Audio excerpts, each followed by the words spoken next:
Welcome to Babes in Bookland, your women's memoir podcast. I'm your host, Alex Franca. My guest today is Kerry Docherty, and she wrote a book called Selfish, which honestly might be the most generous thing she's ever done. We get into all of it, the messy parts, the vulnerable parts, the parts that might make you a little uncomfortable. But let's lean into it and see where it takes us. Here we go.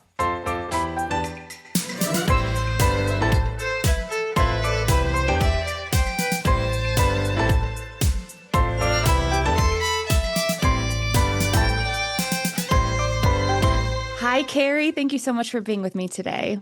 So happy to be here. Happy Pub Day. How are you feeling? Oh my gosh, sweaty. Yeah. Just sweating. I mean, so excited. Yeah.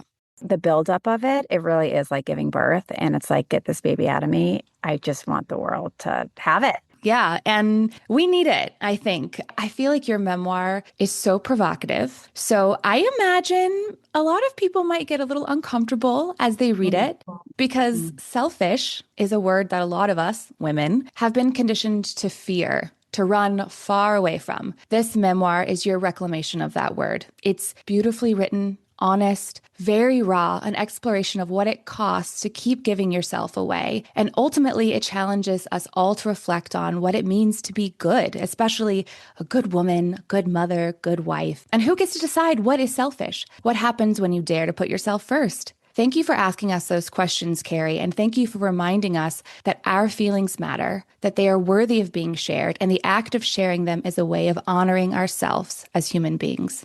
I am so excited to chat with you. Oh, you're so good at your job. Thank you. That was a great summary. Thank you. That's very sweet. Okay, so before we get into the meat of the memoir, let's talk about why now? Why did you decide to sit down and finally honor yourself this way? It's so funny. So many of the questions I've gotten and the people who have read it is, why did you do this? Because I had reached a point in my life where our business that we co-founded is stable. My children are out of the thralls of like the intense young childhood years. Mm-hmm.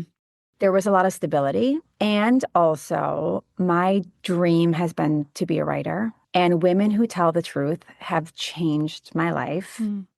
And there was still a lot that needed to be excavated in me of looking back over the past 5 years, 10 years since childhood and wondering, who am I? How did I become who I am? And what type of woman do I want to continue to be? Mm-hmm. And there is no better way to figure out who you are and what your needs are and what's been important to you than by writing down your life. Right. But then publishing that is Correct. Also another story. Correct. And honestly, I don't recommend it to everyone. Yeah. There are real consequences to sharing our stories. Mm-hmm. But what are the consequences of not sharing our stories? Correct. And I think in a lot of ways, the most selfish thing I could have done to some people around me was to publish this book. And also the most selfless thing I could have done is to publish this book, because I do think women who share their stories is a gift to other women. And in that way, it balances out.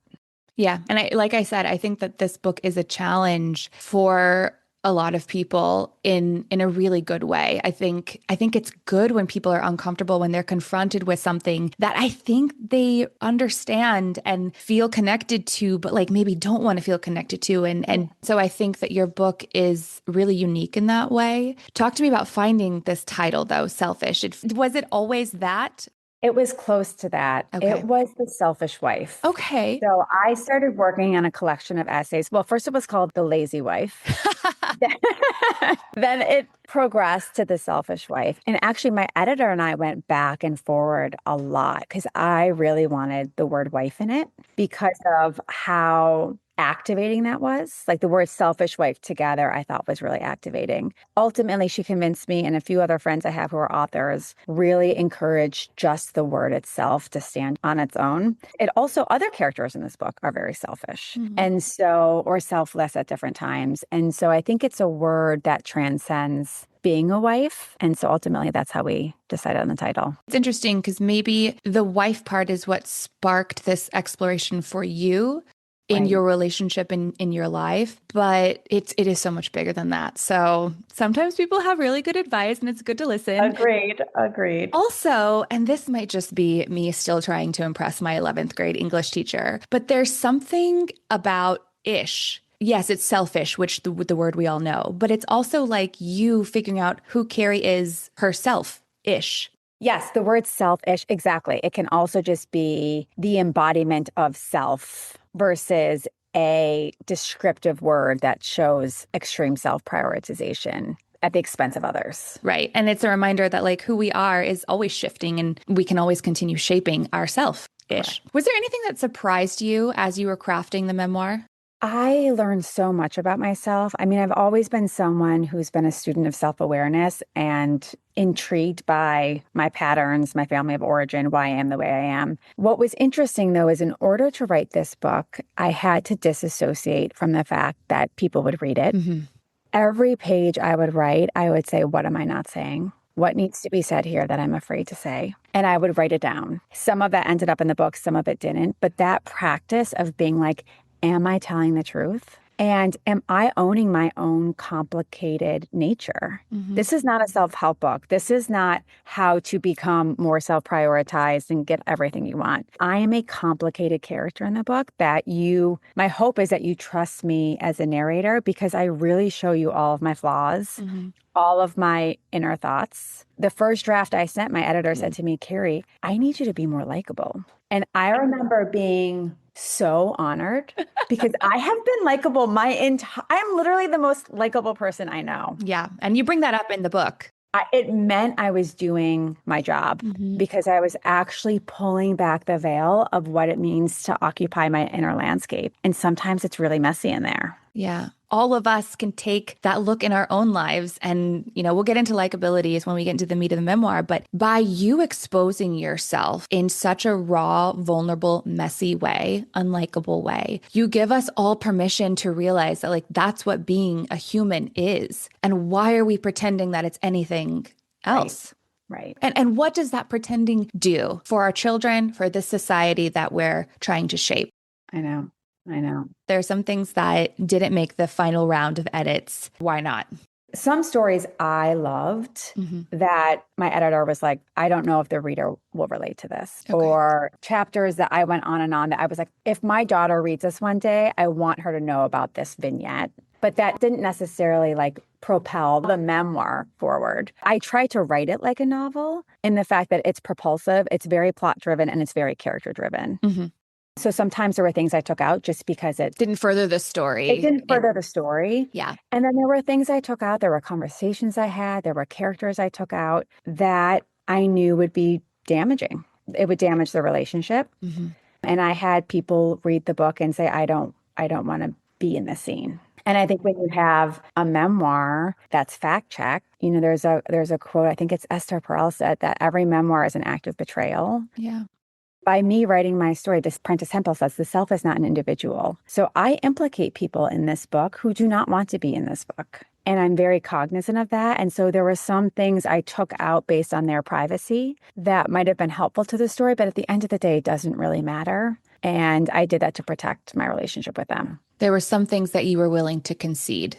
Yes, 100%. And I have like real compassion for them as well. And it is this really tricky thing where like your memoir is your truth, but other people are involved in our lives and they also sort of have their own truths. Yes. So how do we put it all together? But we'll get there, dear listeners. Let's start at the beginning. I love that you call attention to this pressure of and fabrication of likability. Like you've already mentioned today. What the hell is likability? What, like, you understand, right? On some like societal level. Of course, we all want to be liked. We want to fit in. It's an evolutionary pack mentality situation, right? You write that you felt like as women, we were being made for men's consumption, which was one of the many times that I sort of had to pause, put your memoir down and be like, ooh, that's a good line. And also, what do I feel about that, right? You even say, even sunshine burns the skin.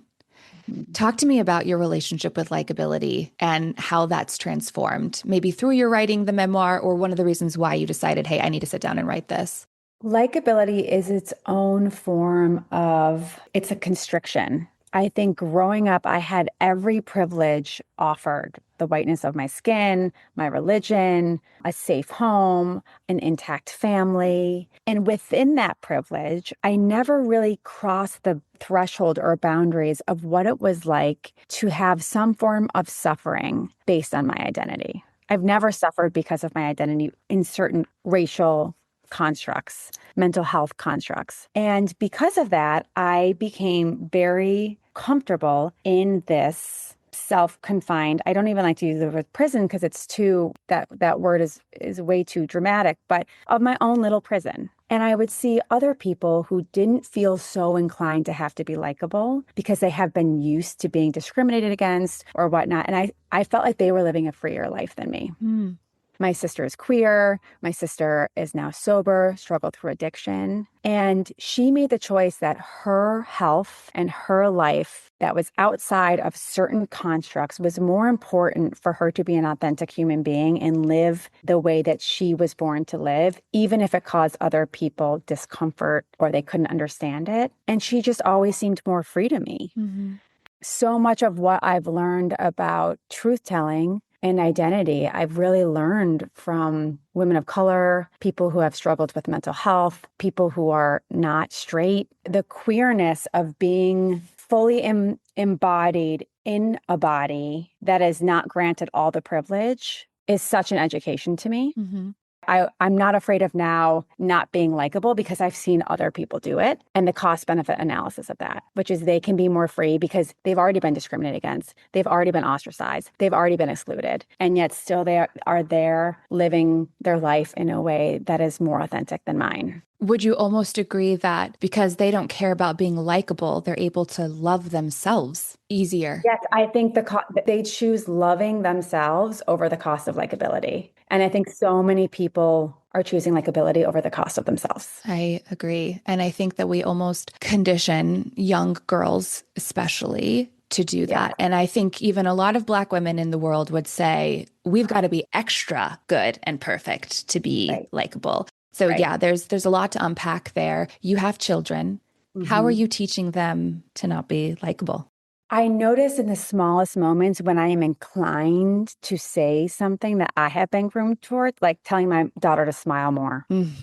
and hugging people that you might not want to hug.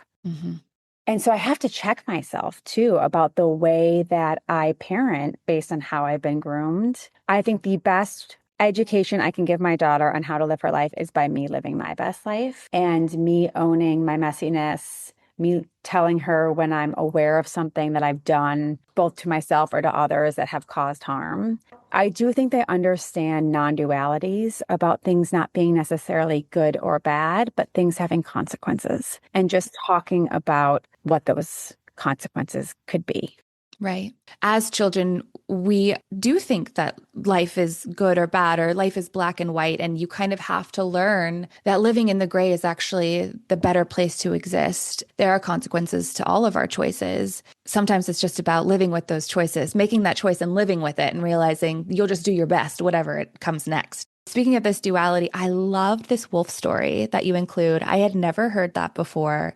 The Yeah. two, can you just give our listeners a brief? Obviously, we want them all to pick up your book, so we're not going to give away, all of our cards, but I just loved this story so much. I attribute it to Cherokee tradition. I could be wrong. But the lore is that a grandfather is talking to his grandson, and he said that there are two wolves. One is good and selfless and compassionate and loving, and the other is angry and vengeful and mad. And they're at odds with each other. The grandfather says, both of these wolves are inside you. And the grandson says, who wins? And the grandfather says, the one you feed. In our self, there are multiple selves, and sometimes they are at odds with each other. And the one that we pay attention to, the one we listen to, that is the one that will end up winning. And so it's a way of us being accountable of our actions and our thoughts and our emotions and making sure that we are feeding the wolf that we want to win within us. Yeah, but while also acknowledging that this other wolf exists. And I think that that's where a Yes. lot of people can go, not wrong, but that's where it gets tricky for people. Things need to be brought to the light to deal with it. And, Yeah. I also talk in the book about there is no way. There's no There's no hiding things from the mind or the body. It always comes out and might manifest and come out in different ways. But we self-awareness and turning the lights on into our inner landscape, even the messy parts. The end of the day, when the lights are on, then we can deal with it. Yeah.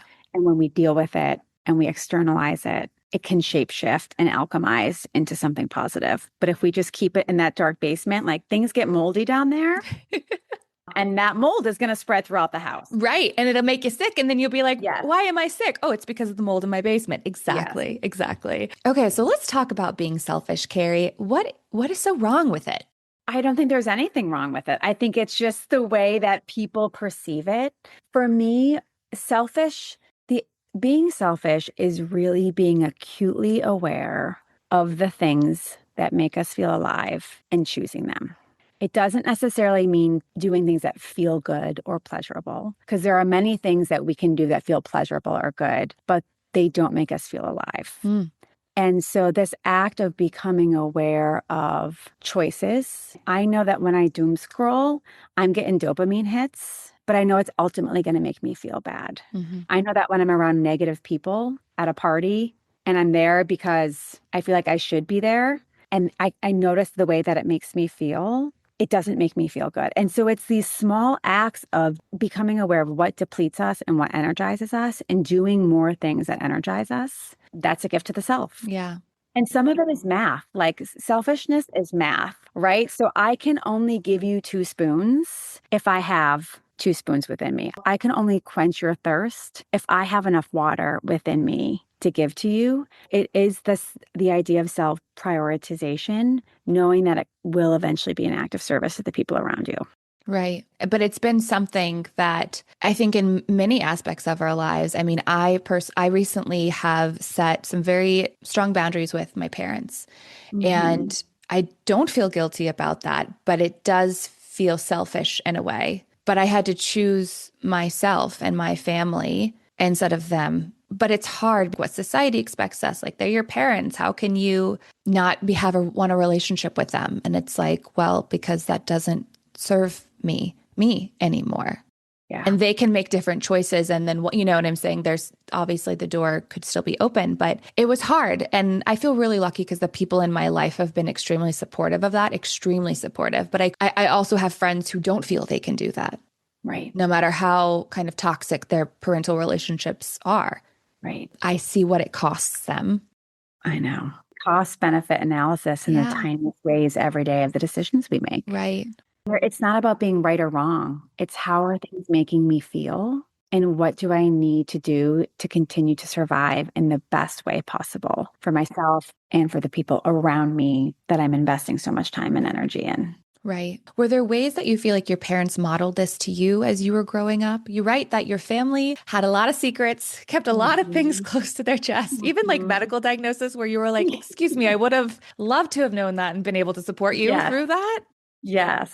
I grew up in a household that was very kind, and I'm so grateful for that. There was a feeling of no matter what we did wrong or what we were going through, there was a language of kindness. I also grew up with a mom who, and I share this in the book, most of my life I had seen her only as a mother, and a mother that was so focused on her family. She cooked for us every night. Our laundry was always clean and folded. The house was organized. And when I was in high school, she decided one day she wanted to become a yoga teacher. And this is way before I feel like yoga came to like white American culture. And she was like, I'm going to become a yoga teacher. And she moved to India for a month. And I remember being so aghast and almost feeling like it was a betrayal. And the first thing I asked is, what is dad going to do?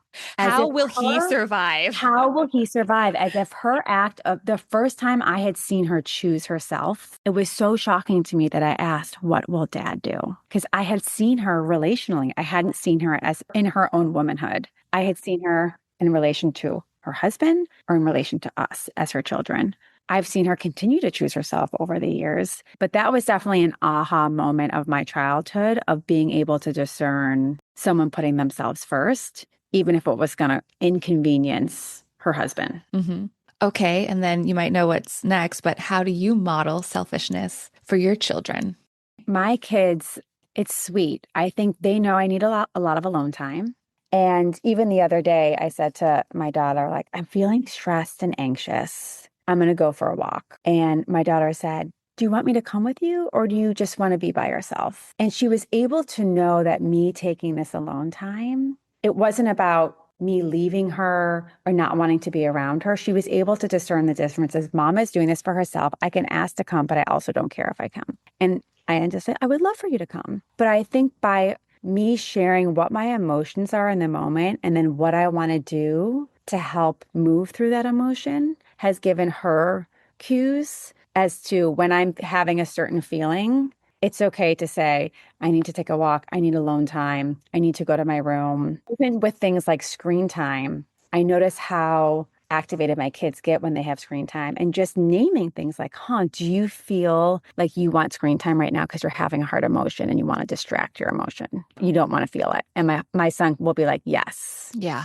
And so just using language to talk about the feeling state and then how we choose to move through it is helpful. That sounds amazing. You're giving them the tools to be able to emotionally regulate so that they don't feel burdened by their emotions, but have the confidence that they can move through them in the best way that serves them on their timeline, which is really the best way that we can be selfish. It's crazy how the women in our lives shape what they do shape us so much. Someone who is choosing to be selfless because they felt that that's what being a mom was and being a wife was. If I sacrifice myself and my needs and I put my children first and my husband first, then my life will be perfect. My life will be happy.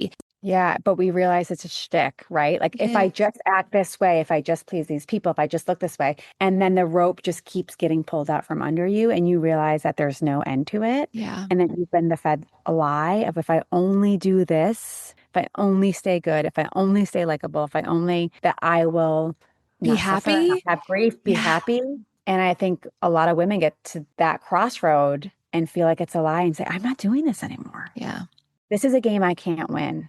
Yeah. I do feel like I look around to my friends, and a lot of us are in that younger kid situation. And there's this saying that goes around like you have to fill your own cup in order to fill other people's. So it's very similar to your analogy of the spoons in the water earlier. We'll kind of look at each other and laugh and be like, well, how the hell am I supposed to fill my cup though when I've got a 2-year-old? And you look around and there's piles of laundry and you're just like, at a certain point, it does sort of feel like things are your responsibility. Yeah. So how do we navigate responsibility and being selfish? Responsibility, meaning job responsibility, domestic duty responsibility. All of the I, above, I I guess. know. This is my question to you.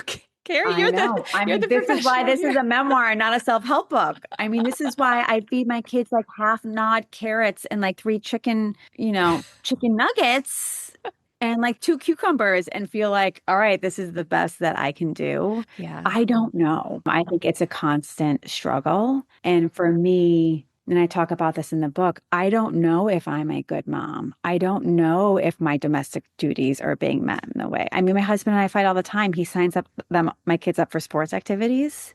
Of course, I'm usually the one that has to take them. Right. Some days I just don't take them to practice. The whole entire team is there, and I just cannot bear the thought of getting my kids in their cleats, driving 20 minutes, standing on the sideline. Like, I just can't bear it. Mhm. And Alex, my husband, gets so mad at me. And so I cannot give any self-help around how to balance this because I still, on a day-to-day basis, struggle with it. Yeah. I do think, though, I want to increase my resiliency Mm. and self-compassion that when the house is still a mess or I do mess something up or my kids aren't eating the best food, that doesn't translate into shame. Yeah. And I think that's where women are so hard on themselves in a way that men aren't. I mean, I talk about in the book, me looking at Alex and saying, at the end of each day, do you count up all the good things you do and then subtract all the bad things you do and hopefully come to a positive number? And he goes, no, I don't think like that. And so there's a gift in just being like, I just am how I am. And I am trying the best I can for the most part. Yeah.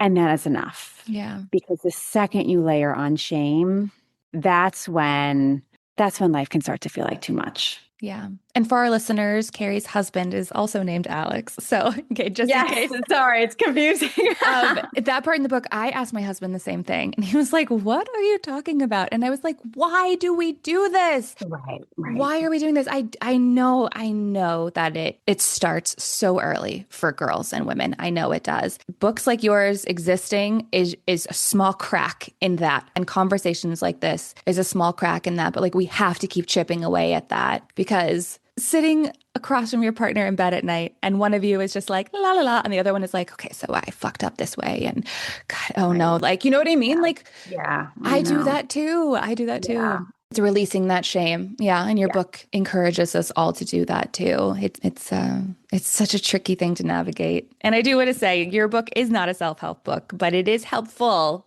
in exploring the Mhm. self. Okay, y'all, that's just what Yeah. we're gonna say. Yeah. It is interesting though that you talk about how you're still navigating this even in, a corporate work environment, because that was a big through line of your book. Your Yeah. experience starting this clothing brand, which repping I was today, by I was the looking at you. I way. was like, is Alex wearing Faherty brand right now? It looks so Lady, good. I bought this a couple years ago. I got Instagrammed, so good for you guys with the ads. We And I was spammed like, you. it was like, I have to. I don't care if it's cheesy. I have to wear her clothing brand. It looks so good. I feel seen. Thank you. Thank It's you. very comfortable. I highly recommend. So, talk to me about navigating being selfish Yeah. in this I mean, and it's complicated, right? Because it's a family brand. It's with your Yeah. husband. His twin brother is living with you constantly. That whole thing gave me so much anxiety. I was like, dude, you're like, we're like trying to make a baby, but his brother is like 5 feet Yeah. away in Mike, another room. can you stop mouth breathing over there? We can hear you. And Alex being like, come on, we can do it. I'm like, we're not doing it right now. Talk to me about writing about that.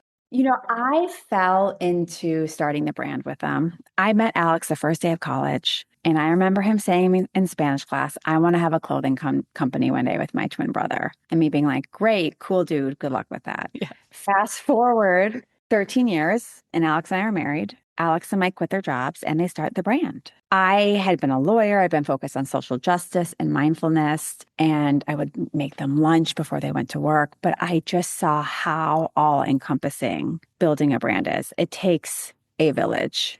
And so I decided to help them out. I mean, I saw a psychic that's in the book. You can hear what the psychic says. And I decided to join them. And so this is about less than a year of Alex and I being married. And it was just all hands on deck for years. And it was so fun in so many ways. And it was also so stressful. We really needed each other. I joke that each of us only has a third of a brain, like Mike, creative director and the designer. Alex is business and finance. I am impact and brand and culture. And I think the reason we've been so successful is because of our different gifts. And also, working with your family is hard. Working with your husband is hard. I mean, we had to go to couples therapy to negotiate my salary. Yeah.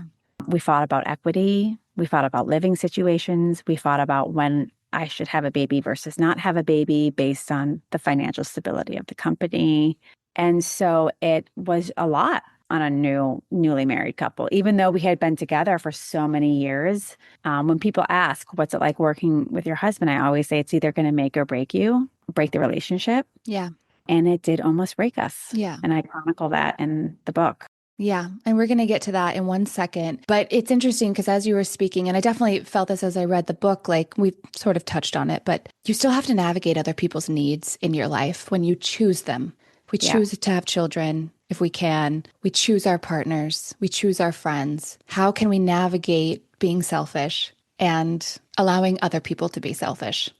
Right. And for me, I think it was starting to awaken to the ways that I had been being selfless, and that was making me feel so burned out. Yeah. And I felt like some of my gifts, my spiritual gifts, the things that again make me feel alive and passionate about were falling by the wayside. And so even though it was not asked of me or required of me, and at times at odds with the profitability of the brand, I started to choose to integrate certain things into the business, certain events, mindfulness, nonprofit partnerships, Hmm. working with native designers. And I know that those things ultimately added value to the brand. But at the time, it wasn't always, I wouldn't say it wasn't supported, but it just wasn't a priority. But I made it a priority because those decisions helped me feel like I could continue to work at the company and to continue to exist in the fashion industry. It's time to talk about what I think is maybe one of the You're like, consequences. Do you know where we're going? well, I know where we're going. I'm starting to sweat. Let's talk about Bo.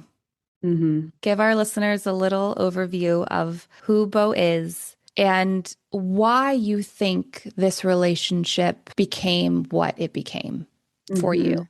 Without giving too many spoiler alerts to the reader, Bo has definitely been the most painful part of my story in terms of my relationship with my husband. And when we were at the pinnacle of starting the brand, I met Bo. He's a musician. I met him at Coachella. He's one of our favorite bands. And I started a years long emotional entanglement with him. And for me, Bo was almost a mirror of my unawakened creativity. And I think so much of my longing for Bo and my escape into fantasy around what my life could be like with Bo was around here was an artist who was fully communicating the depths of his soul and his pain and alchemizing it into art. And I have always wanted to be able to do that. I have always deep down wanted to be an artist. I never admitted that to myself. So Bo is a character in this book. He's a person in real life, but that really helped awaken a part of me that was dormant. And also, I do some very controversial and boundary crossing things in the book that are really activating and are still activating to my husband. Yeah. And now it's been memorialized in a book. And I think that has been something that is selfish that I chose to tell this part of the story. And also, I think a lot of women struggle with longing. I think a lot of women have unawakened parts in them that feel activated by other people. And so this book does explore longing and whether it's for another person and for a part of themselves. I wanted to bring that theme into the book. Did you ever consider leaving Alex to pursue a physical relationship with Bo? Or did you feel pressure to make it work with Alex because your lives were so intertwined? We also don't have to answer these questions if you feel like Yes, they're I too know. When you intrusive. sent me that, I was like, do I want to answer that? I think it's important to be honest that I am someone who very much is always thinking about how my life could be different Okay.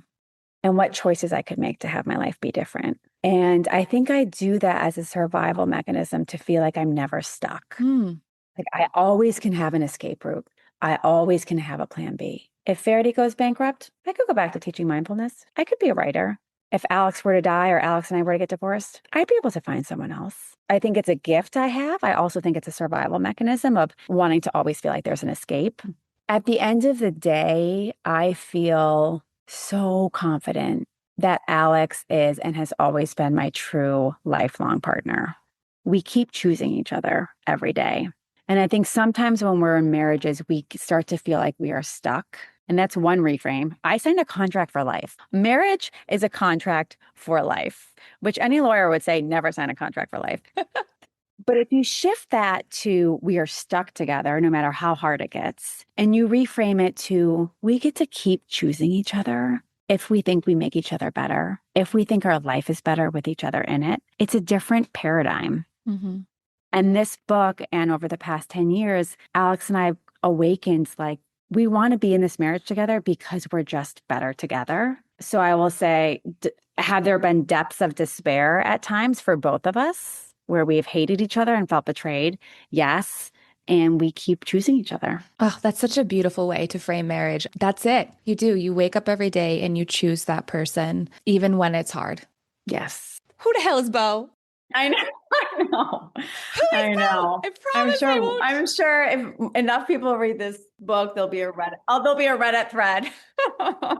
Thank you for being so unafraid to expose these parts of yourself that felt dangerous, felt unlikable. I think that your memoir just, it's like you've ripped your heart out of your body and you've said, like, I'm not perfect. We're not perfect. Let's all stop pretending we're so perfect. We have both wolves inside of us. And even when you feed one most of the time, the other one can still rage. And we all have to just admit that. And like, how can we choose to be happier? What can we choose to be happier? And I think this book will help set so many people free. I really do. If they can get past the things that make them uncomfortable and reflect on why they make them uncomfortable. Because that's hard for people.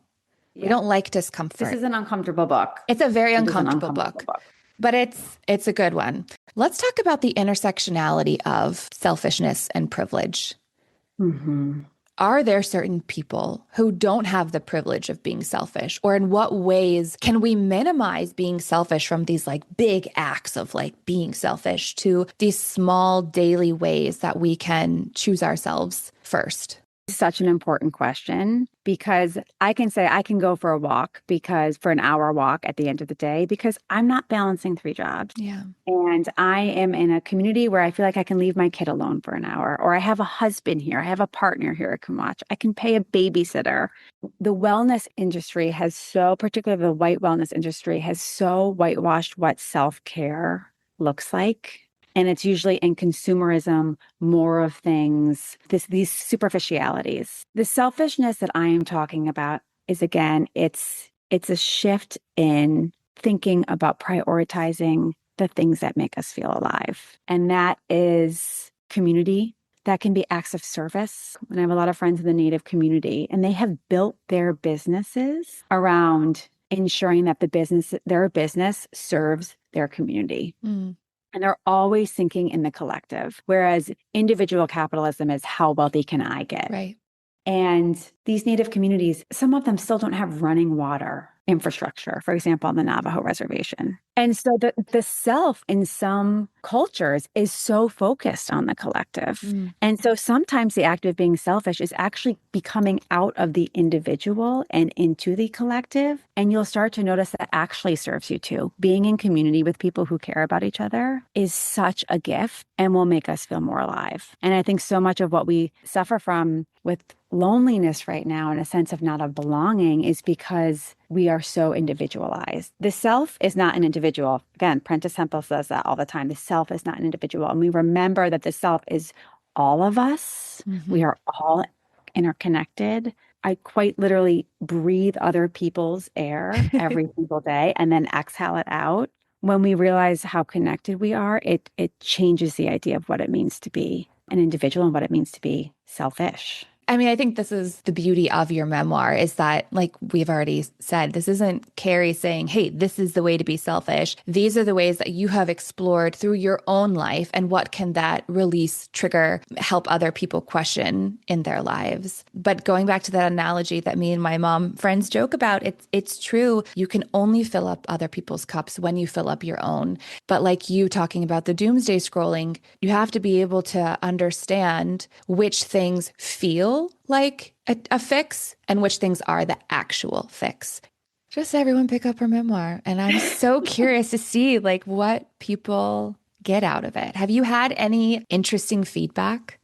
I've had so much feedback. It's been incredible. I think overwhelmingly, the two things that people say are, I devoured this book. So it's a quick read. You can Yes. get through it fast. And that it feels brave. And when I hear people say it feels brave, I either interpret that as, I can't believe you just said the things that you said. I would never say the things that you just said. And also, thank you for saying the things that you said. And I think I've had so many discussions of people wanting to share in their own life what they're struggling about. My hope is that a good book, someone isn't left thinking about me, they're thinking about their own life. And I think this book activates a lot in people that help them think about their own life. That is the reason why I wrote this book. That's what your memoir is activating. And I don't think I've ever read a memoir that I would be like, it's activating. No. Yes. Let's talk a little bit about Alex. How are things? Your memoir doesn't necessarily paint him in the most flattering light from time to time. Doesn't paint you in the, doesn't paint anyone in the most flattering light from time to time. How did you navigate his story versus your story? I mean, Alex has been an effing hero in this journey. And I share at the end him being, saying to me, can you imagine if I wrote a 300-page book of what it's like to be married to you? This is insane, Care. I think he feels this too. I think he feels like it was a really fair book about the different ways that we have hurt each other. And there are ways I clearly hurt him in the book, and there are ways that he clearly hurt me in the book. Also, I think he wishes there were more stories about all the amazing parts of our lives. And I do mention that at the end, because over the course of our 25 years together, we met when we were 19, have been so many amazing memories. There is a learning in writing a memoir and sharing the truth of who we are, who we really are, and all of our messiness.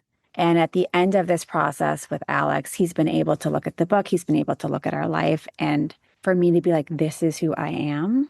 And that level of exposure, even if uncomfortable, has been a conduit for such profound intimacy because we really know who each other is now and all of our messiness and flaws. And I think we thought we did before, but we didn't. And it's forced us to have conversations that we had been avoiding for years or thought we had passed, but we hadn't passed. There was still things that we need to heal from. So yeah, if someone wants to see what their relationship's made of, write a book about your partner and see how they respond. It's either going to go really well or not intimacy. well, or both. No, there's a selfishness to that is so beautiful. It's see me, see all of me, and still love me. Yes. Yeah. And that's what you guys did. I definitely did appreciate that you gave his blessing at the end.